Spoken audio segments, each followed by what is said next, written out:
All right, welcome everybody to another episode of Tech Motoring. We are going to be going over our 2-year review of this car right here. This is the 2021 Ford Mustang Mach-E premium trim, standard range. We're going to go over our 2 years experience with this car and talk about the things that we like about it, things we don't like about it, and is this really worth your money to buy today in 2024. So make sure you stay tuned, subscribe, we're going to come right back at you.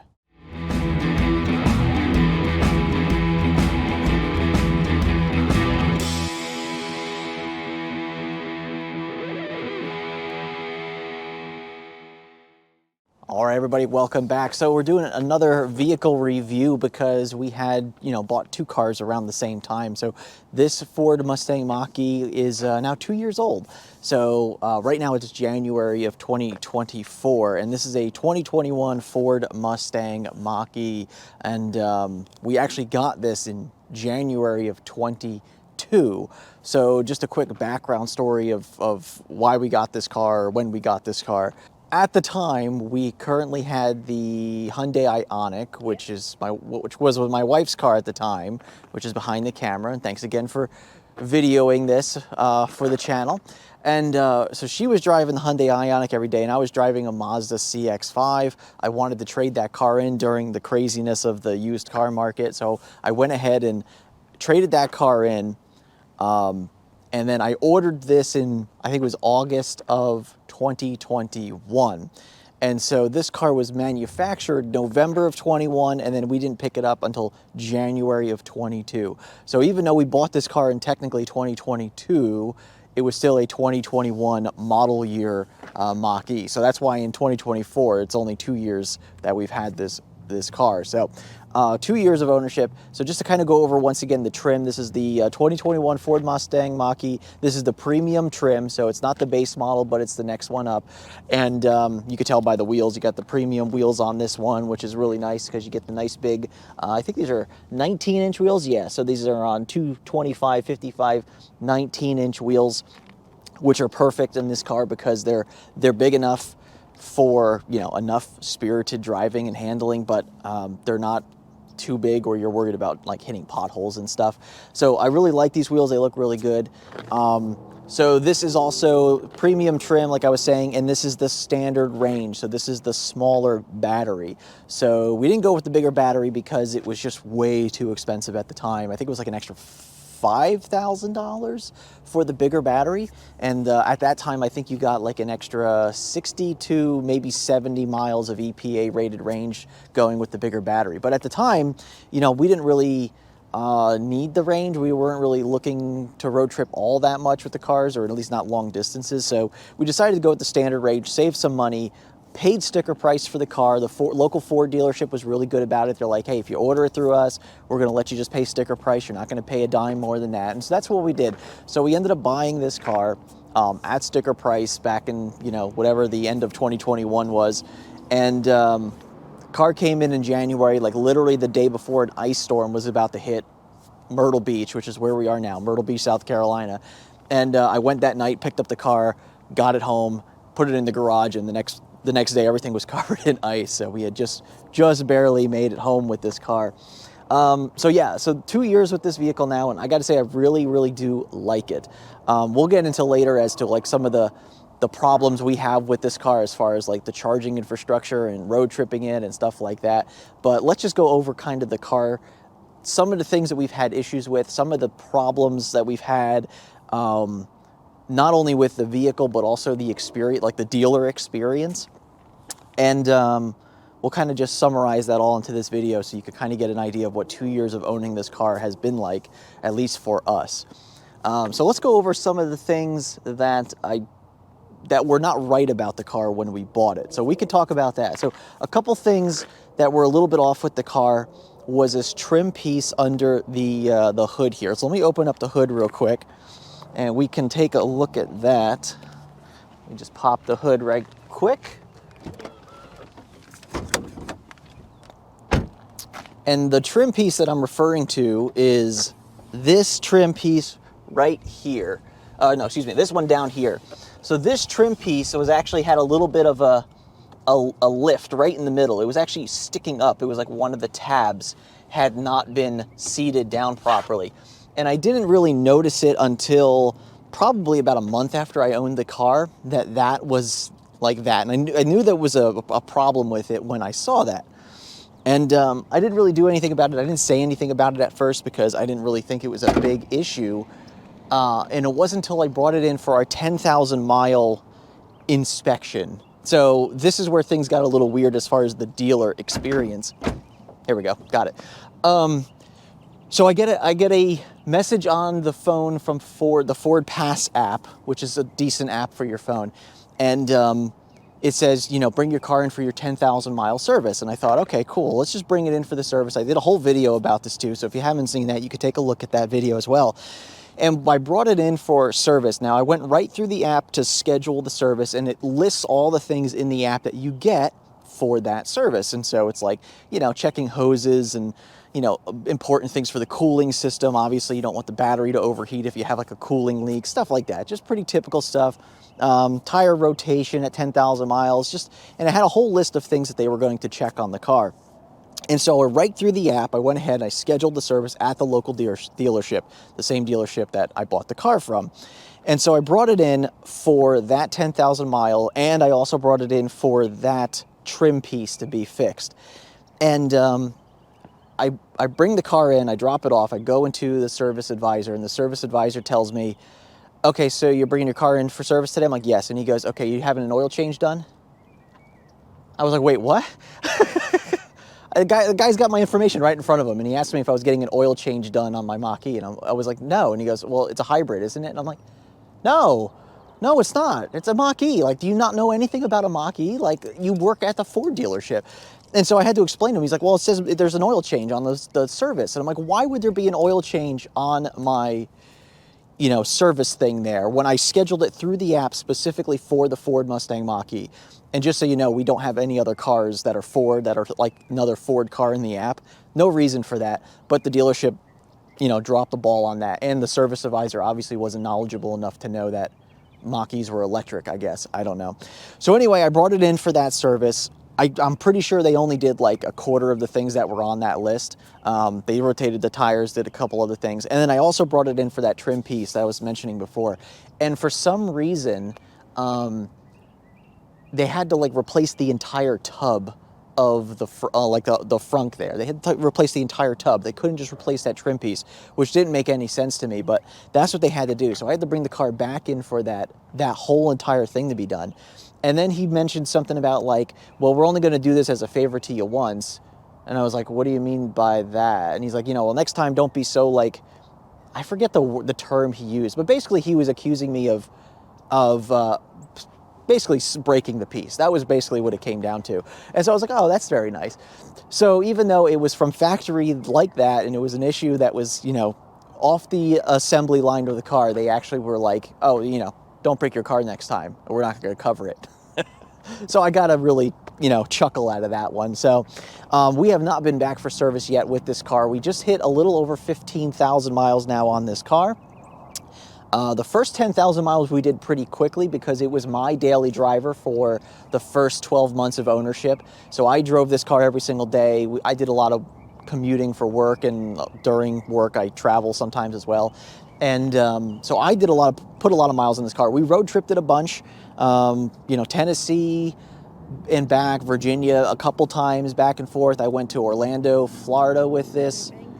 Yeah, we went to the Outer Banks. That's right. We put this car on a boat, which is really cool. So we actually have an experience from the Outer Banks back home. We actually put this on the ferry, which was kind of interesting. I'd never been on a boat ferry, car ferry before. And yes, and the alarm, my wife is reminding me of the alarm kept getting triggered by the boat because the boat was shaking so much that it kept triggering the car alarm on the Mach-E. I had to finally go in there and like disable the car alarm because it just kept going off no matter how many times I locked it and unlocked it. And but yeah, so we traveled with this car quite a bit the first year, and we continue to do so now because we have just recently taken this up to New Jersey from here, which was about 700 miles, just under 700 miles one way. And we did that during Christmas weekend. So arguably the most busiest travel holiday of the year, travel weekend. And so there's a video on that, or there probably will be a video coming out very soon on the channel. So if you're interested in seeing that, we kind of see how the CCS infrastructure is basically during the busiest time of the year, and it was definitely interesting. So if you're interested in those, make sure you go ahead and take a look at that video when I release it, probably in a week or so. But anyway, yeah, so the Mach-E has been fantastic. It is definitely an awesome daily driver. It's definitely a great road tripper. It is, obviously it's got a lot of storage area in this car. As you saw, the frunk was huge. Let's take a look towards the back of the car now. And we could talk about a little bit back here. So one of the things on the Mach-E that we do have, which I believe is no longer an option on the Ford Mustang Mach-Es, is the kick tailgate, which we have on this vehicle. And I'm pretty sure they took it out like 6 months after we got our car. We definitely use it. And it does come in handy every once in a while. You get your arms full, you want to just open the tailgate real quick, and it works that way. Of course, another cool perk of the Mach-E, you get some underfloor storage back here, so you have room for your EVSE here, which I haven't put back in here since the trip to Jersey, and a little bit of other underfloor storage. Your compressor back here, this is a Ford compressor they give you with the car because there's no spare tire, of course. And so they give you these nice storage areas, and of course you get this cargo area in the back. It's just a carpeted floor, but I put floor mats in just to, you know, protect stuff as much as possible. And you know, this is plenty of space back here as far as, you know, I was concerned. We were looking to replace the Mazda CX-5. And so this actually worked out pretty well for us to replace that vehicle because they were very similar. This is probably a little bit smaller than the Mazda CX-5, but it does the trick. Like, we could fit everything in it. Plus, we have the frunk now, which is even bigger. You know, for me, I love the frunks. I love frunks in cars. It makes a lot of sense. You throw stuff in there you don't access very often, but like when you go on a big road trip, you just shove a bunch of stuff in there and it's great. So yeah, so really cool. You know, plenty of cargo space. Once again, the kick, which works most of the time, usually. There it goes. But yeah, I mean, that's one of those features. Don't mind, it's really dirty back here right now. We haven't cleaned it since we got back from the road trip in Jersey. And yeah, I mean, other than that, I mean, back seat, plenty of space in the back seat, as you could see here. I mean, very comfortable for 4 adults in this vehicle, very comfortable for, you know, a long road trip with people in it. I mean, just really, really nice. It's lacking rear heated seats. It's lacking a lot of the creature comforts of like some of the more luxury vehicles. Like, you do get some USB ports back there and some rear vents, but that's really about it in the back seat. Nothing special. The front seats, obviously, you do have your heated front seats. They are like a perforated material, but not necessarily cooled seats. You don't get cooled seats in this car. And, you know, it's just one of those things where, you know, pick and choose your battles, I guess, when it comes to the Mach-E. Like, you're not going to get all the luxury items that you would see in some of the more higher end vehicles. Even like if you compare it to like the Genesis, like GV60 and stuff, like you're not in the same, you know, ballpark as those. So you're not going to get all those like awesome luxury items, but it's really nice. Heated steering wheel, heated seats, nice big screen. You get the nice screen in front of the steering wheel as well, which is really cool. And, you know, things like that are very useful for people who are trying to make their way out of an ICE car or an internal combustion engine, a gas car. So, like, this was a really cool transition from a gas car to an EV, because you have you have some buttons and some knobs. You still have your dashboard screen there. Like, you do have all that stuff, but Ford also wanted to make sure that you still got some technology. So you do have, you know, all your climate controls done on the screen, similar to Tesla. Your vents are all manual though, so you have to like manually adjust vents, which a lot of people love that compared to like, you know, where on Tesla you have to like do the screen stuff. And I think Ford did a really good job on this vehicle. But like, the only thing that I think everybody complains about with this car is just the fact that it's a CCS vehicle. So up here we have the charge port for the vehicle, and it's just the standard CCS1 port here on the front corner of the vehicle. And I mean, this is what you get if you don't have a Tesla. But in the near future, because like I said, today is January of 2024, so we are shooting this in January, and rumor has it we're going to have access to the supercharger network as early as February. And I don't know, I haven't heard anything about it. They're supposed to send us an adapter. Supposedly, according to Ford, we're supposed to get a free adapter. Nobody said anything about an adapter or if it's going to be free or whatever since they initially announced the NACS adoption from Ford. So I'm really curious. I'm really interested. I want to see this car plugged into a supercharger next month. Like, I want to do that. And being a Ford owner, I should have that luxury, or at least hopefully have that luxury. Another fun thing that we noticed recently that's wrong with the car that I'm probably going to have to bring it in is the mirror. So take a look at this. Come in close on the mirror here and just watch the motor of the mirror as it closes. Not too bad, right? Watch when we open it. So like, I think this mirror motor is shot. So it's probably going to go back for that soon. The passenger side is not as bad as this one, but they're both very joggy with the motor. And weirdly enough, is that we got an update on the car a few months ago, and it disabled the automatic mirror closing when you lock the car on both of our profiles. And I thought that was kind of weird. But maybe this is why. Maybe there's a high failure rate, and so they disabled that feature. And you can just turn it right back on again. It's not like they discontinued it completely. Like, you can just go in and turn the feature back on. But for some reason, that update turned that feature off when you lock the car, or when you walk away from the car and it locks, the mirrors fold in.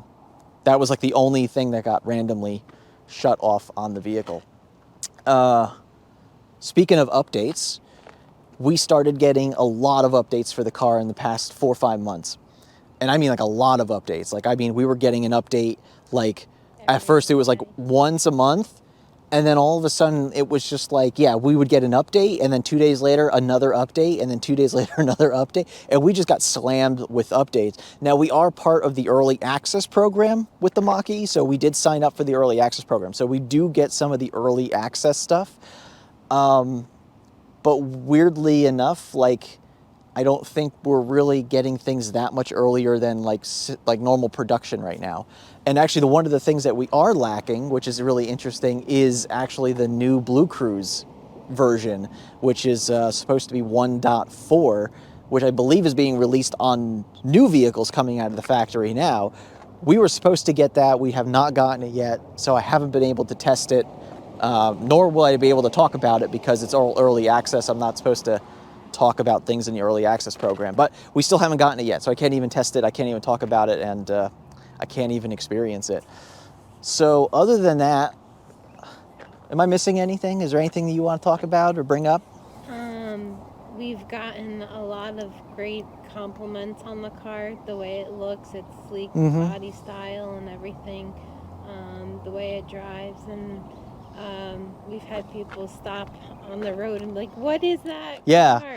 That's true. Yeah, like, was it last year or something? We were about to pull into one of the Chargers, and like a trucker pulls over and goes, and he like sits in that, and he's like, roll down your window, and like roll down the window. He's like, do you like that? I'm like, yeah, we love it. He's just like, it's really cool looking. This is coming from a guy in a big, tractor trailer, like, stopping us and like, hey, you guys like that car? Like, so yeah, you do get a lot of looks in this car. I mean, not as much as you did 2 years ago when we bought it. There's a lot more of these on the road now. It's a very popular option for people. If you're looking for a crossover vehicle in the electric market, this really does stand out. I believe it stands out ahead of a lot of other vehicles. I mean, you obviously have the Model Y now, which is extremely close in price now to this. In fact, I think the Model Y actually comes in cheaper now than the Mach-E, depending on trim and stuff, obviously. But then you have like the Volkswagen ID4, which I am just not a big fan of the ID4 whatsoever. That's why I didn't want to go with the ID4 in the very beginning. And then you have cars like the Hyundai Ioniq 5, which was, I don't really see that as being an SUV or crossover. I really don't call these SUVs. This is really a crossover. And then you have like the EV6, which is similar to the Ioniq 5. But I didn't look at those as if they were crossover vehicles. I see those more of like hatchbacks, but maybe that's just me. Maybe that's the way I look at them. But we were trying to replace a crossover vehicle, and that's why we went with this. And I love it. Yeah, and this is your daily vehicle now. Yeah. This is your daily driver, which is why we don't have a lot more miles on it. We've only put like, we put like 10,000 miles on it in the first year, probably a little bit more, and then we put like 4,000 to 5,000 on it in the second year because you daily drive it like 3 miles a day, basically, to and from work. But the other thing I want to point out is that this was the rear-wheel drive. I don't know if I've said that before. This is actually the rear-wheel drive, so we didn't have all-wheel drive. We didn't need all-wheel drive. We're in lovely Myrtle Beach here, so we don't get snow or ice or really anything like that, except for the day I got the car, the day before I got the car. Freak ice storm. That was really weird. But we really don't get that inclement weather like that that causes us to need all-wheel drive.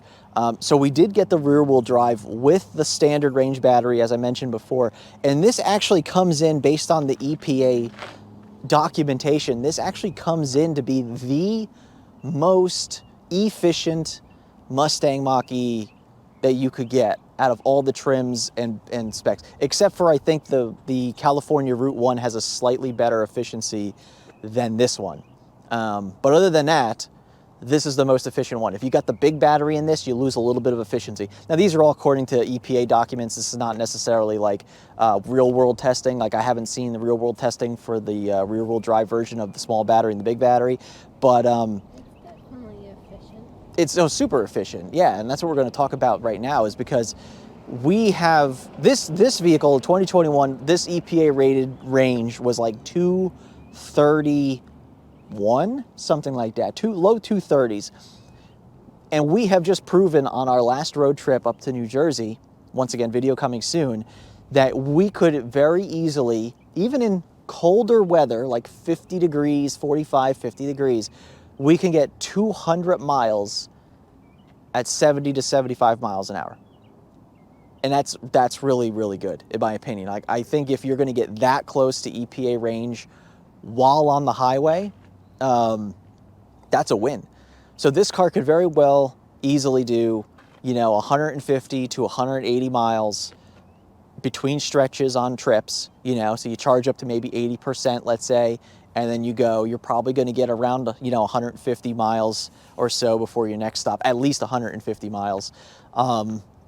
Yeah, that gets you quite a good distance between stops with this one. Now, the new Mach-E I've seen is like now rated at like 250 miles of EPA rated range. So they have made some improvements to the Mach-E. I believe they even unlocked a little bit more of the battery pack, which allows them to go a little further. And I think they might even be starting to use the nickel battery packs now in these vehicles. For the base models at least. So yeah, it's kind of weird. Ford has changed their methods of building these cars, obviously try to make them a little cheaper so they're a little bit more in line with the market, especially since Tesla has dropped the prices significantly on a lot of their models, especially the Model Y, which lands right in competition with the Mach-E.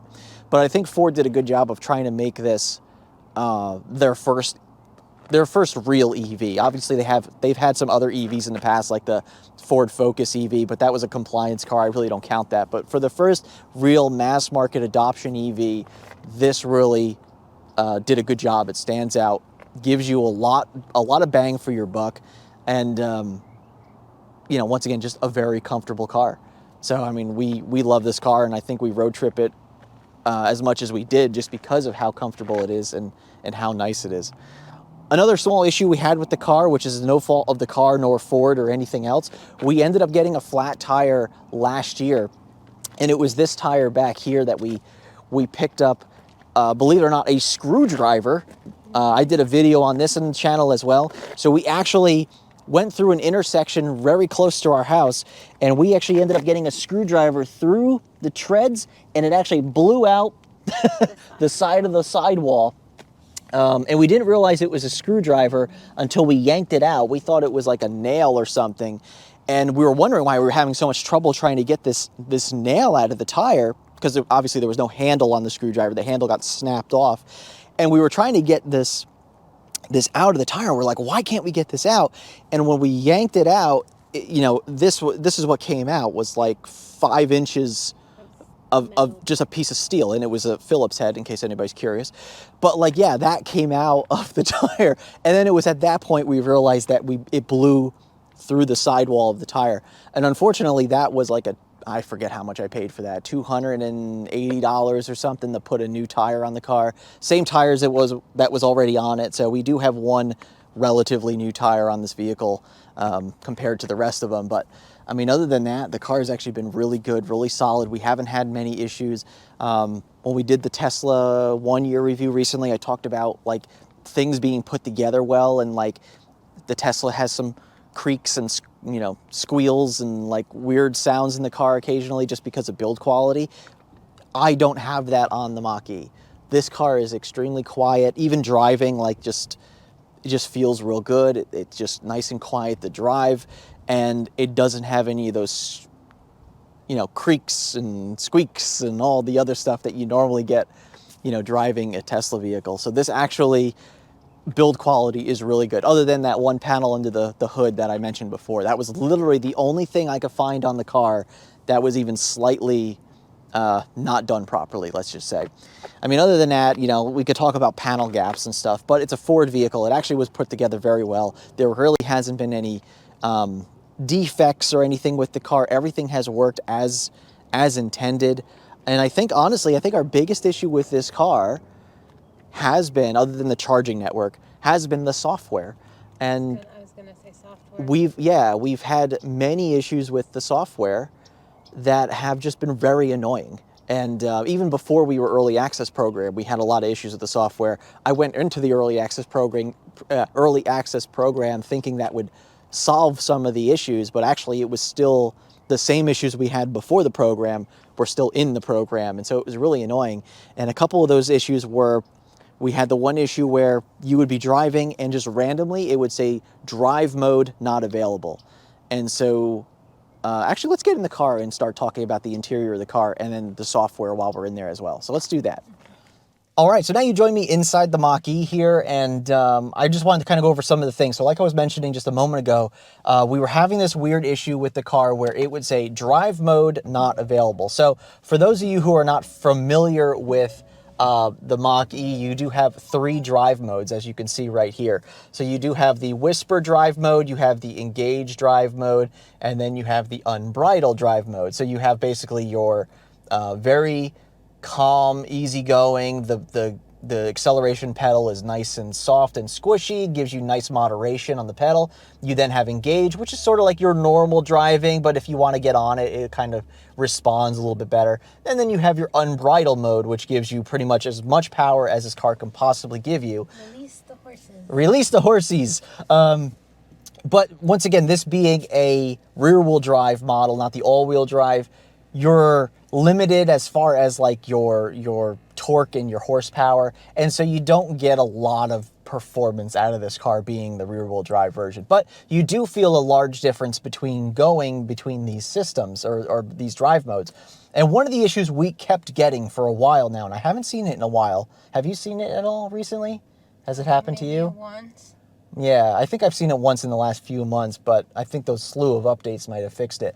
But we were having this issue for like a year where like it would just be like drive mode unavailable, and all of a sudden you would feel the car change. Like the throttle pedal would change, like you would just feel like a difference in the drive mode, basically. And so I didn't know what it was, but it was happening quite a bit, and it was just kind of very annoying. And Scary, too. and it was kind of scary because all of a sudden you would have your foot on the pedal a certain way, then all of a sudden the car would just start slowing down or speeding up because it would change your drive mode on you randomly. And so it was very annoying, but it's been pretty good lately, so I think it's okay. Another thing I had to do recently, I ended up doing a complete factory restore on this car, and the reason for that was because we had this weird glitch in the navigation where you would not get audio from the the navigation person, the voice to tell you like turn left, turn right, blah, blah, blah. We could not, the voice was gone. We could not get the volume to turn up. We could not figure it out. You would put in navigation, you would get no sound whatsoever. You had no idea if you were going to have to make a left turn or a right turn because you could not get the voice. You know, even if you hit the volume button when you thought it was going to tell you to make a right or something, you would not get a volume bar for the voice, for the for the person to tell you where to do.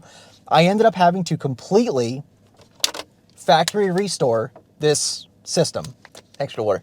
You're welcome. So that was one of the issues that we had, where a factory restore fixed it, which was good. At least that was fixable, software-wise. What do you want to talk about? What do you want to say about the car? Do you want the microphone real quick? Sure. Okay, we're going to pass the microphone over to the person who actually drives the car. And so now that this is your daily driver, this is technically your second EV. Yes, my second one, yes. What is your impression of driving this every day? How do you like just the car in general? What's your overall impression of it? Driving it every day, it's really comfortable. I just get in and go. It's just very comfortable, easy riding. Steering's great and everything. I've gotten people's like, is that your Mustang? Are you driving that? I was like, yep, that's mine. Your coworkers, right? Yes. And he's like, that looks a nice car, nice looking car. It's like, yeah, it has some nice body lines to it. They did a really good job, looks and everything. And it's comfortable as can be. Like we said before, we love road tripping this just because it's comfortable and smooth riding. I have to agree with you. On the updates, we get some different sounds coming. Depending on which updates we get different bleeps and bloops. That's another thing. Yeah, I should bring up about that as well. I'll talk about that in a little more in a second. But I love my car. I love driving it, and it's just a really nice car. I love the way it looks and the style and everything. I preferred this car over the other ones. As you were talking about, we were kind of talking about the other cars, the other EVs, and this was the best looking one, I think. Yeah, I agree. Thank you. Yeah, so I mean, and that's another point I wanted to bring up too, is that we still, as far as the software goes, like we still every once in a while will get in the car and it makes a beeping sound or some sort of sound that it normally will make, but it doesn't come out of the speakers like it normally would. It'll come out of like a speaker in the dashboard, and it's almost like it lost the ability to send the sound somehow. I don't know. It's a really weird glitch that we're having with the car. That happens occasionally. But yeah, like you put it, what is it? Like if you put it in reverse or something. Oh, the backup beepers, like when you get the closest something, ultrasonic sensors we have on the car. The beeping sound, instead of it coming out of the speakers, it'll come out of like this random speaker that's like in the dashboard or something. Yes. Just really, really weird glitches like that. And then, of course... It's a weird tone, too. Yeah, it has a different tone, which allows you to, like... It's like an 80s... yeah, it's like a really crappy speaker that they put in there for that. And I guess it's for redundancy purposes. But yeah, it's just one of those things that, like, all of a sudden you're getting these different beeping sounds from the car for some reason. Not sure why. And yeah, you bring up about, like, the way the car looks, the body lines. Like, yeah, I think Ford did a fantastic job of designing this car. And I think that out of the cars I was mentioning before, like the Volkswagen ID4, the Model Y, I mean, I think this looks better, in my opinion, than those. Especially maybe in this color. This is the black color. I can't remember exactly what the black color is called, but it's just the black color. It's nothing special. It's black on black interior. And yeah, it looks good, except, it's hard to keep clean. It's hard to keep the black looking good. That's the only issue I have with the black color. But other than that, I mean, I love the way it looks. The body lines are beautiful. I get a lot of compliments about the car. People really like it. A lot of people are like, oh, they shouldn't have called it a Mustang. I sort of agree that they shouldn't have called it a Mustang, but they made it look like a Mustang in certain regards. Like the front end of it looks like a Mustang. It's got the hood that sort of looks like a Mustang. Like the tail lights obviously very much look like a Mustang. Like they really did try to make this look like a Mustang, but obviously this would be the first Mustang ever that wasn't a car, basically. It's more of a crossover. But yeah, I mean, I guess everybody has their opinions on whether or not this should have been a a proper Mustang, or they should have just called it like a Mach-E and just left the Mustang name out of it. And maybe they do that in the future once the adoption starts to happening more with electric vehicles, you know. So maybe they convert the Mustang into an actual electric car, and then that becomes the electric Mustang, and then these just become the Mach-E or something. Whatever. Ford's got their ideas. I'm sure they're thinking 10 years ahead. Whether or not they're thinking correctly, we'll find out. But overall, I got to say, I like the vehicle. The car is comfortable to drive. It soaks up the bumps real comfortably. The 19-inch wheels are obviously, you know, kind of on the smaller side when it comes to the size of the tire, you know, unlike the Model 3 Performance that we have, which has 20-inch wheels on a much smaller tire. This car has a decent, thick sidewall to it, so at least you get quite the comfort of ride. You get not a lot of squishiness in the tire to go over the bumps and soak those up. Obviously, the suspension travels a lot nicer as well. But, of course, because you get the squishiness of the suspension, you get a little bit more body roll with this car when you take turns a little harder. And we're going to talk about that in a little bit because we're going to go for a quick drive. So why don't we do that? Let's talk about some of the driving dynamics of it and some of the things I like, some of the things I don't like, and then we'll kind of polish up this two-year review. All right, so we're just going to go for a quick ride in the car. We'll talk about some of the driving dynamics real quick, the things I like, the things I don't like about it, and just kind of talk about some of the stuff that's, you know, feels like an EV, but some of the other stuff that, you know, kind of feels, I don't know, legacy automotive, I guess you could say. So in order to put this car in drive, we have this dial down here. So you have your park, reverse, neutral, and drive. So all you do is you apply your foot to the brake, turn it into drive, and then the car does have one pedal driving, which is really nice. So one of the things that you can do with this car as well is, you know, the drive modes. You have your one pedal drive toggle, which you could turn on and off real quick if you wanted to. Auto hold you could put on if you don't use one pedal drive.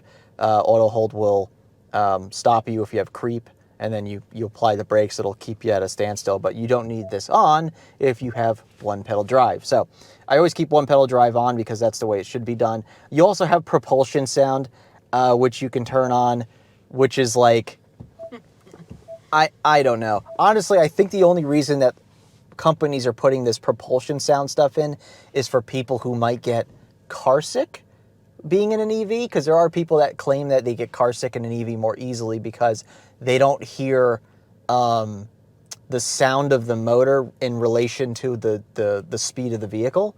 And so people tend to like get motion sickness because of that. And so I think that's why companies are putting the propulsion sound in. That's just what I've heard. That's what I've been told, but I don't know how true that is. But anyway, we're in drive. We're sitting here. You know, obviously it's very quiet. The only thing we hear is the HVAC system running, keeping the cabin nice and comfortable. We have our nice screen right here in front of the driver, which is nice. I can see it perfectly through the steering wheel. We have our range estimate off to the left, our percentage. We have a compass there, which is really nice to know.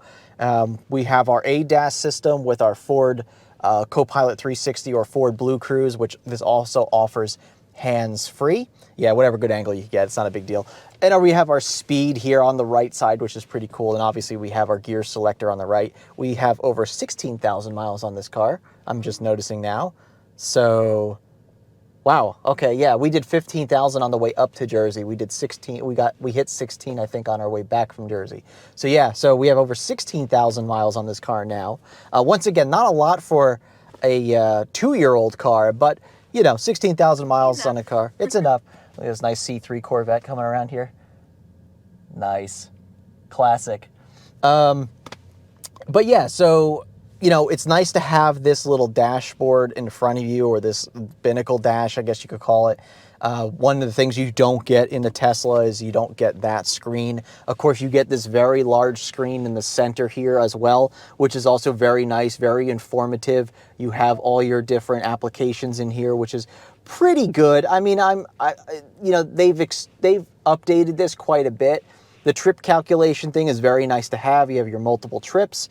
You know, obviously you get your tire pressure thing, which is really nice. You have your TPMS sensors that get updated right here. Yeah, this is always good to have. This was funny when we got our flat tire, like it came up on our screens like, tire pressure low. And before we even had a chance to respond, it was like at zero PSI in the tire. It was like, holy crap, we were rolling in rim on tire, basically just flat as we were pulling into a parking lot.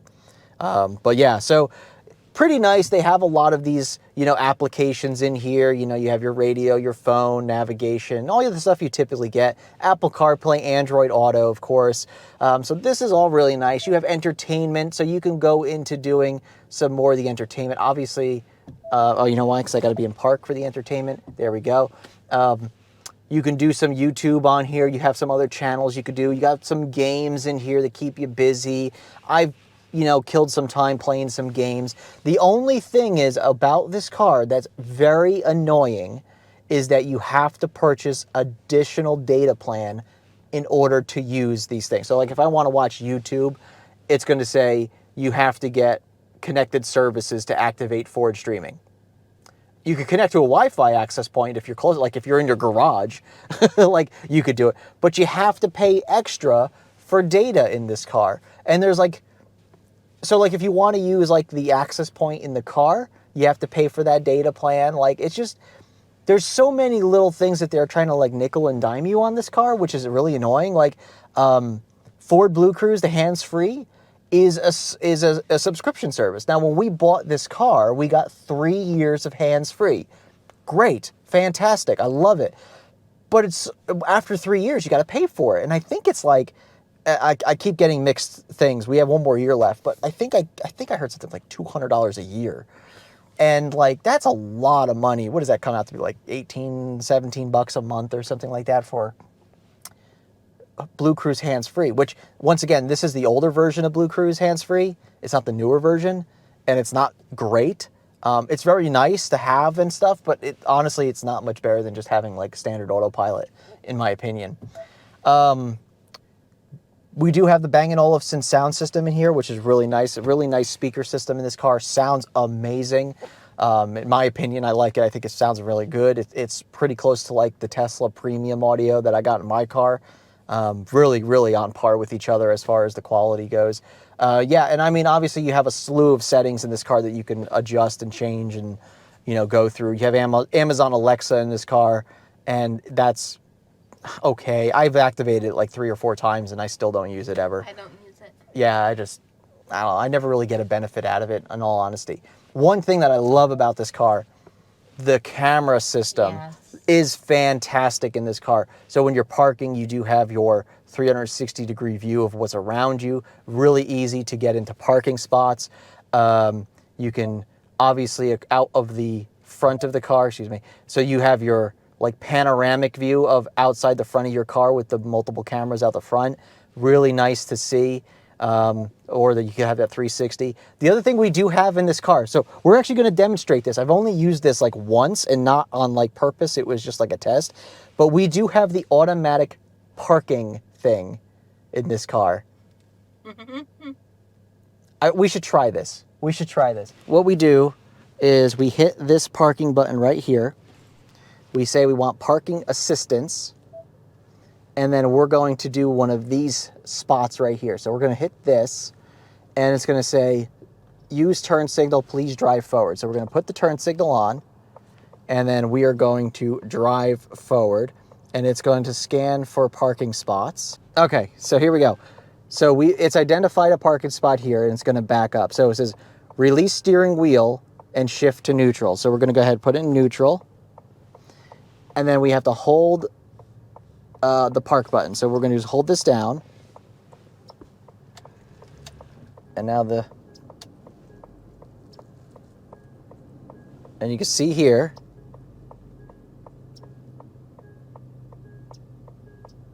and I have to hold the button the whole time. If I let go of the button, all right.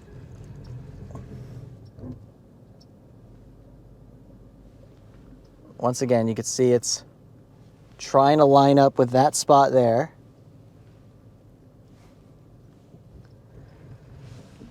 Okay, backing up again.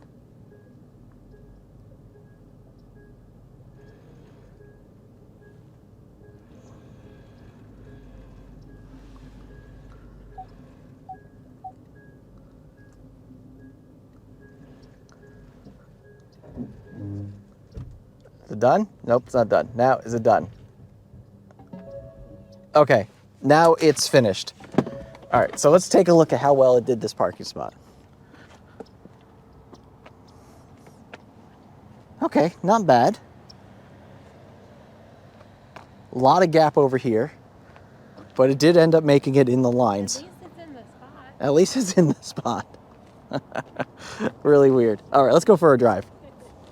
Now that we've had fun with parking assist, it's not great. I mean, it takes forever to do something that like I can do in like 10, 15 seconds. It takes a solid minute, minute and a half just to get itself in the space. It's just, oh, really annoying. Anyway, so we're gonna drive a little bit here. We're not gonna go drive too much because there's not too much to talk about. We now have it in unbridled mode here, so we're just gonna drive a little bit here, kind of go over some of the things that I do like about the driving, and then we'll polish up the video here. So once again, one pedal driving, regen braking, really, really nice in this car, except the only thing I don't like about it, and they said they have improved this, is that the friction brakes grab at the very end sometimes a little bit too much, and it's really annoying. And it gives you this like a little bit of a jostle, like when you're trying to stop the car with one pedal driving. It just kind of has this really, really weird way of grabbing brakes too early, in my opinion. So, but here we are just cruising here. We got, you know, the car in unbridled mode, which makes it a little bit difficult to, you know, modulate your foot on the pedal. So sometimes it takes a little bit of you know, working to get the modulation right on the pedal.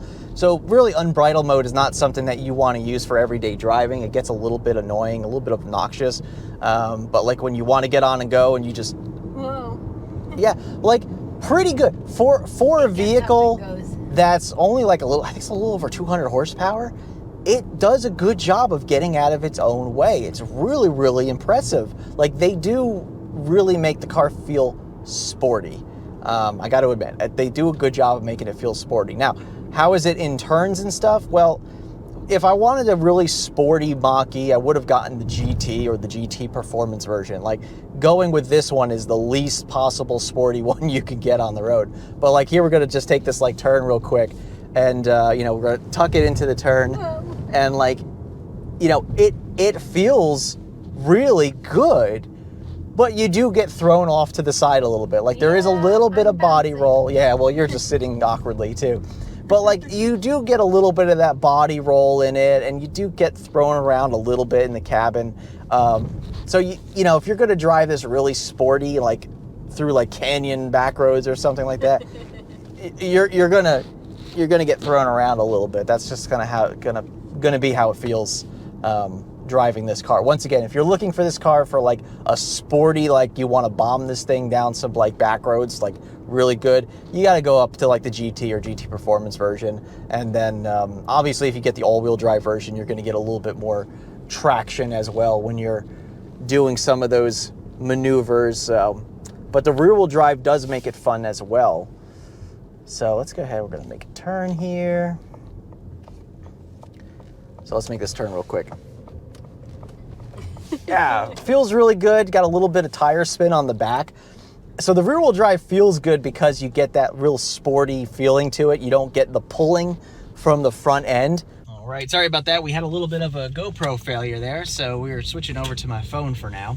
But yeah, so just really like the rear wheel drive for its like sportiness feel to it. It like reminds me of, you know, driving, you know, the old Mustangs or, you know, Corvette or whatever. But yeah, so just overall, I gotta say, I do like this car. For an everyday driver, perfect, fantastic. For road tripping, except for the charging infrastructure, really good. Like solid driving, traveling car. Plenty of storage, lots of space, very comfortable.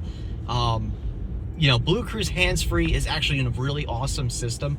I really do like it. The only downfall of that is that once you're out of your free, you know, trial of it, basically, you're paying a pretty large subscription for it. And then you can argue that, well, the same goes for, you know, yeah, autopilot's free, of course, but like if you wanted to get like enhanced autopilot, you got to pay for that. Or if you want to pay for like full self-driving, that's a pretty expensive option there. And so, yeah, so I get like the argument against, like, maybe you want to go with the hands-free, because it's really not much different than if you were to buy full self-driving or whatever. But whatever the case may be, I don't really think it's all that necessary, only because the hands-free can't be used on every single road. It's only on very specific highways that are mapped properly, you get hands-free. So I think my only argument with that is that you can't use it everywhere anyway. So it doesn't really make much sense. Now, I have it on lane centering right now. And so we're just doing typical lane centering. And lane centering works on any road that has proper lines. And it works really well. Except it's probably not as confident as, let's say Tesla Autopilot. But it's still a very good lane centering system. I've used ones that are a lot worse. I've also used ones that are a lot better, though. But overall, I gotta say that the car is got all the features in it to make it a really, really nice daily driver and road tripper. I mean, that's pretty much what I'm trying to get at. What else do we want? Oh, there's that Corvette again. What else do we want to add to this? You have anything else you want to add to it, or anything that I missed, do you think? I think we covered everything. Yeah. I mean, I don't know what else to talk about. I mean, it's just a really fun car to drive. It's just, you got the ability to drive it sporty, and it will handle very well in that sporty nature. But you also have the ability to just drive it very comfortably every day without having to sacrifice, the really bumpy and stiff suspension and all that stuff. Like, it's a really just comfortable car to drive. And I think that's really all what it comes down to. Yeah. Anyway, that's pretty much all I got for this episode today. I hope this helped you out. If you're interested in buying a Mach-E, maybe you already have a Mach-E, I highly recommend looking into them. I think they're a fantastic car if you're fitting the bill that I've just kind of mentioned to you. Like, if it daily driver, great. If you want to road trip it, maybe wait till the whole like NAC situation gets figured out, and then you have access to the supercharger networks. Like, that would be ideally the time to buy this car for road tripping, is when you have access to the Tesla superchargers. But other than that,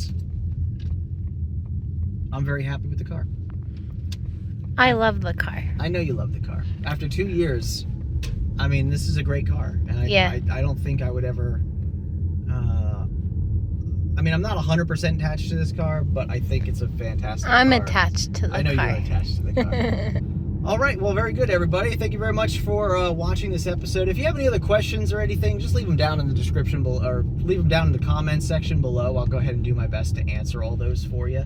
Like I said, this is a nice car to own for the last 2 years, and it's very comfortable to drive, and I'm happy that I got to drive this on plenty of road trips to experience it, and also experience what driving a CCS vehicle is now, and compared to a Tesla, because now that we have our Tesla, we definitely see the differences between the two, and I could definitely see why a lot of people would prefer to get like a Model Y over this, just because of the charging network.